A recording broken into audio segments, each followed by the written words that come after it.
Florence, Italy.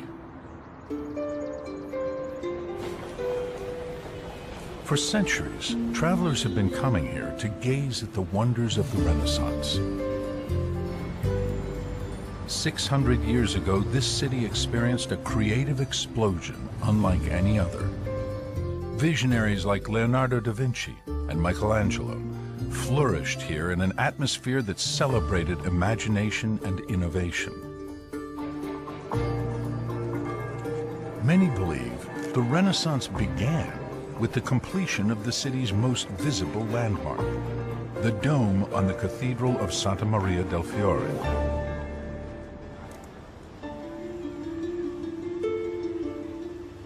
Built 60 years before Columbus sailed the Atlantic, without the use of modern machines or materials, the dome is still the largest of its kind in the world. It's an icon shrouded in mystery, because no one knows exactly how it was constructed.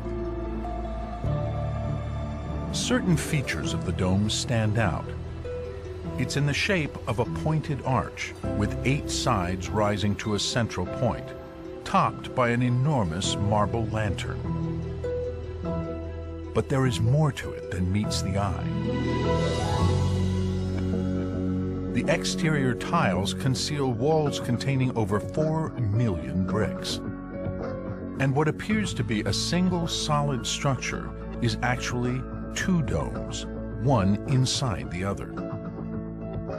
The interior dome covers an open space nearly half the length of a football field, while the outer shell rises 10 stories atop cathedral walls, themselves 170 feet high. Questions about how the dome was built persist to this day.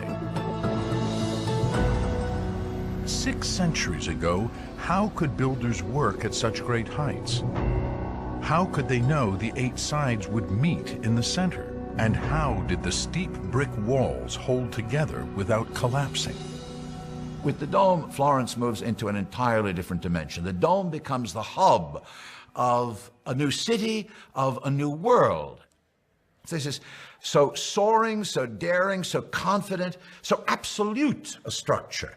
It's like a work of God.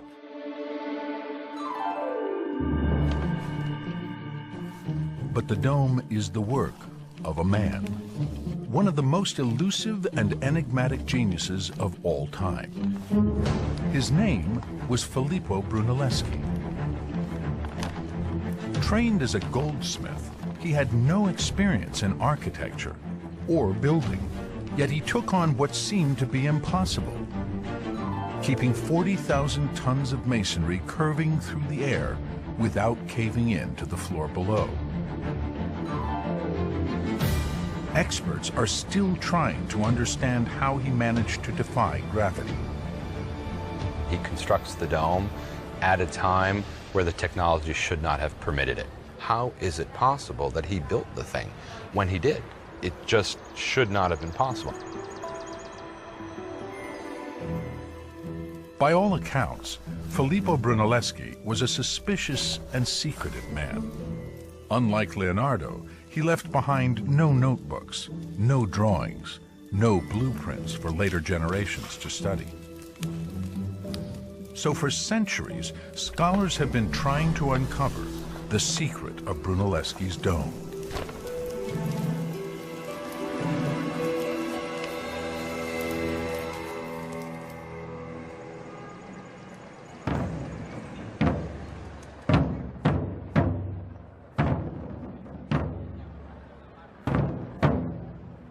Brunelleschi is so revered in Florence, they hold a parade every year on the anniversary of his death. The destination, his tomb within the great cathedral itself. Leading the ceremony is Massimo Ricci, professor of architecture and engineering at the University of Florence.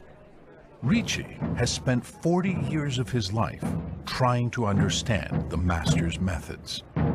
For Ricci, Brunelleschi has become an obsession.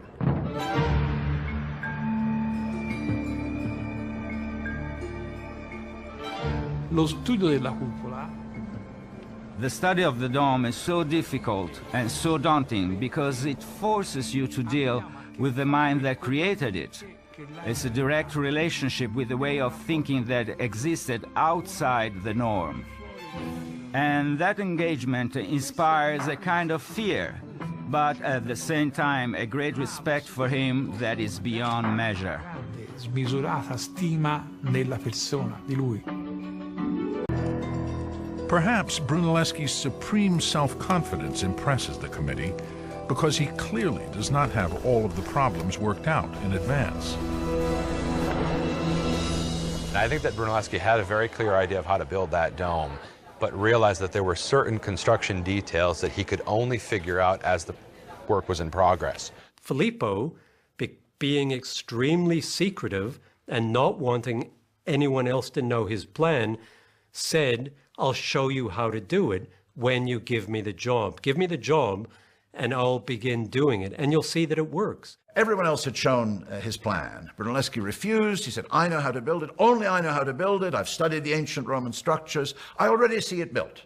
And so they said, well, you have to tell us something. So he said, bring me an egg. And he said, anyone who can keep this egg standing upright on the marble tabletop will understand how I'm going to build the dome. Imagine all of these eminent master masons from all over Europe trying to get it to stand upright on its own. All of them fail. So they give the egg to Brunelleschi and say, show us what you mean. And Vasari, who tells this story in the 16th century, uses a very vulgar term. He says, Pippo ruppe il culo all'uovo. Pippo, Filippo's nickname, broke the egg's ass. So he breaks the bottom of the egg. They say, well, we could have done that too. And Brunelleschi says, yes, and you would be able to build the dome if you know what I know.